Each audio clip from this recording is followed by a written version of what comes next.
Hello, everyone, and welcome to Act Two, Scene Two of Romeo and Juliet. You are here with my wonderfully talented actors, and they are going to be reading the scene for you. I suggest that you guys, as always, watch it through once, see what you can figure out in terms of the characters and what they're feeling, what's happening in the plot, and then watch it through a second time, following along with the text, which is going to give you a lot more information, a lot deeper insights. And then afterwards, as always, we're going to have a little conversation about the scene. All right, so here we go. Act 2, Scene 2, Capulet Orchard. Enter Romeo. He jests at scars that never felt a wound. Juliet appears above at a window. But soft, what light through yonder window breaks? It is the east, and Juliet is the sun. Arise, fair sun, and kill the envious moon, who is already sick and pale with grief, that thou, her maid, art far more fair than she. Be not her maid, since she is envious. Her vestal livery is but sick and green, and none but fools do wear it. Cast it off, it is my lady. Oh, it is my love. Oh, that she knew she were. She speaks, yet she says nothing.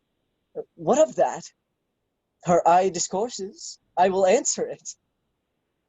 Oh, I am too bold. 'Tis not to me she speaks.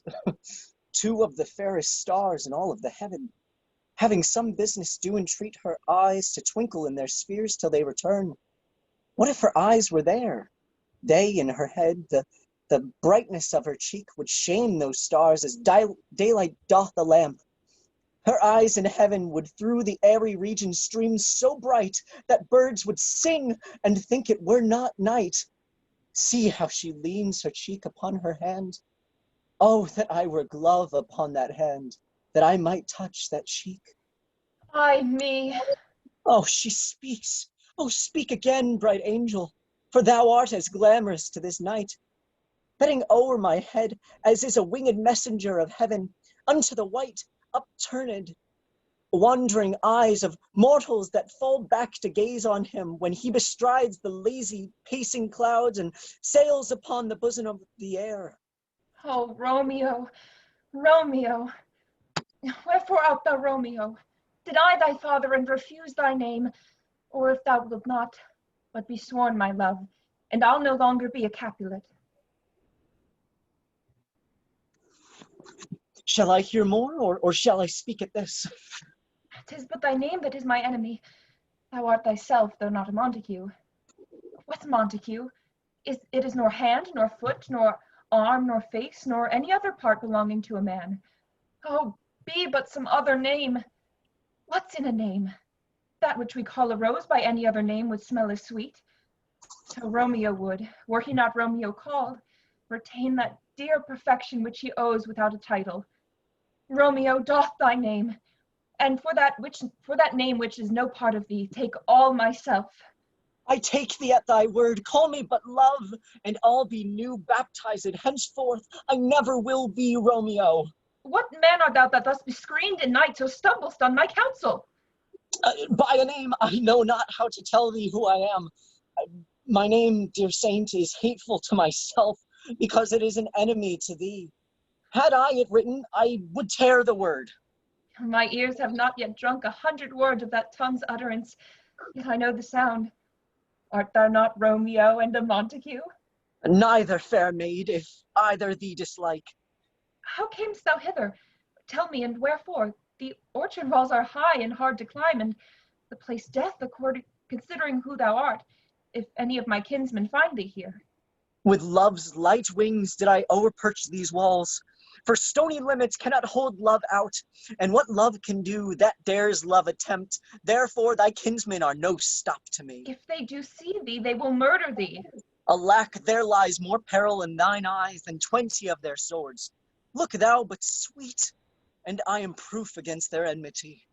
I would not for the world they saw thee here. I have night's cloak to hide me from their eyes. And but thou love me, let them find me here. My life were better ended by their hate than death prorogued, wanting of thy love. By whose direction foundst thou out this place? By love, that first did prompt me to inquire. He lent me counsel, and I lent him eyes. I am no pilot, yet wert thou as far as that vast shore, washed with the farthest sea, I should adventure for such merchandise. Thou know'st the mask of night is on my face. Else would a maiden blush bepaint my cheek for that which thou hast heard me speak tonight. Fain I would dwell on form, fain deny what I have spoke, but farewell compliment. Dost thou love me? I know thou wilt say aye, and I will take thy word. Yet if thou swearest, thou mayst prove false. At lovers' perjuries then say Jove laughs. O gentle Romeo, if thou dost love, pronounce it faithfully. Or if thou think'st I am too quickly won, I'll frown and be perverse and say thee nay. So thou wilt too. But else, not for the world. In truth, fair Montague, I am too fond, and therefore thou mayst think my behaviour light. But trust me, gentlemen, I'll prove more true than those have more cunning to be strange. I should have been more strange, I must confess, but that thou overheardst ere I was ware my true love's passion. Therefore pardon me, and not impute this yielding light to love, which the dark night hath so discovered. Lady, by yonder blessed moon I vow, that tips with silver all those fruit tree tops. Oh, swear not by the moon, the inconstant moon, that monthly changes in her circled orb, lest that thy love prove likewise variable. What shall I swear by? Do not swear at all, or if thou wilt, swear by thy gracious self, which is the God of my idolatry, and I'll believe thee. If my heart's dear love... Well, do not swear. Although I joy in thee, I have no joy of this contract tonight. It is too rash, too unadvised, too sudden, too like the lightning, which doth cease to be ere one can say it lightens. A sweet good night. This bud of love by summer's ripening breath may prove a beauteous flower when next we meet. Good night, good night. A sweet repose and rest come to thy heart as within my breast. Oh, wilt thou leave me so unsatisfied? What satisfaction canst thou have tonight? The exchange of thy love's faithful vow for mine.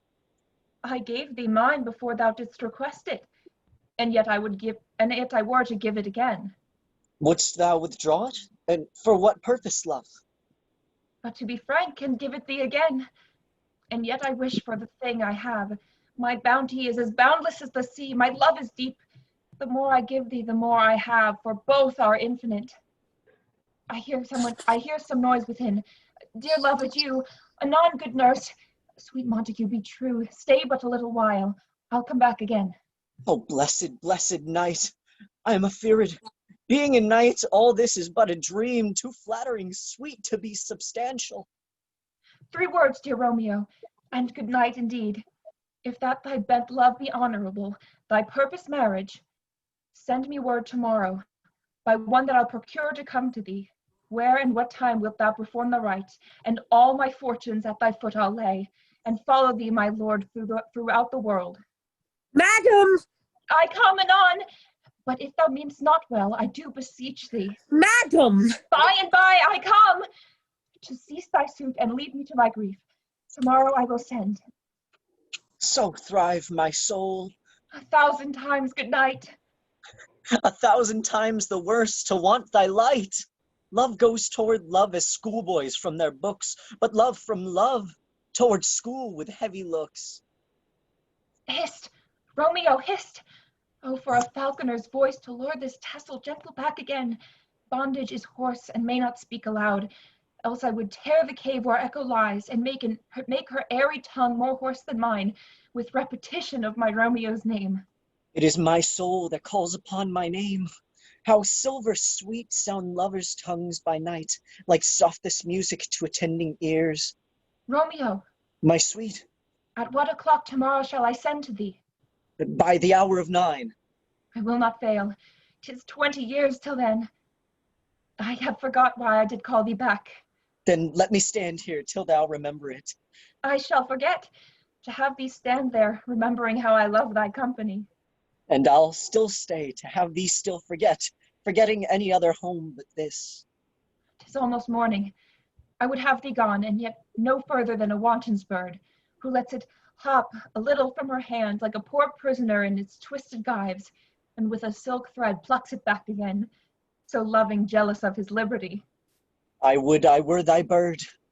Sweet, so would I, yet I should kill thee with much cherishing. Good night, good night. Parting is such sweet sorrow, that I shall say good night till it be morrow. Sleep dwell upon thine eyes, peace in thy breast. Would I were sleep and peace so sweet to rest.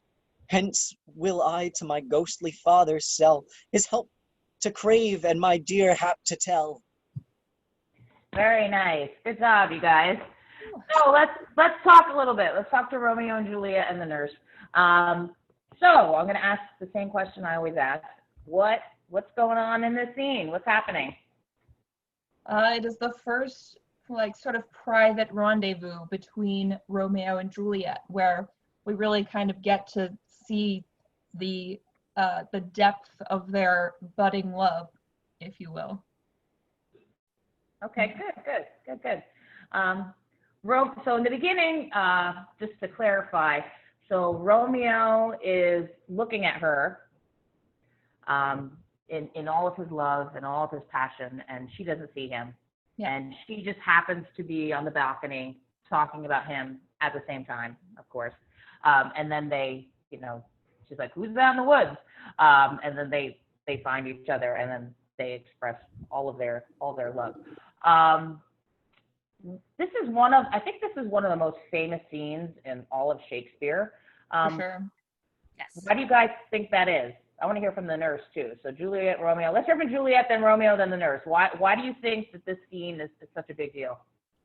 I think that well, to start, Romeo and Juliet is obviously arguably one of the more famous plays that he has, but I think that there's something about this play, or about this scene rather, that is very understandable just from like a fundamental level, that everybody can kind of understand this, great love scene. It's kind of this iconic trope of love, especially the, Romeo, Romeo, wherefore art thou, Romeo? And, that's such a famous line, which, by the way, I think we should mention that in this situation, for those that don't know, wherefore doesn't mean where are you? It means why? Why are you Romeo? She's asking, why does he have to be named Romeo? Why does he have to be a Montague? Deny thy father and refuse thy name.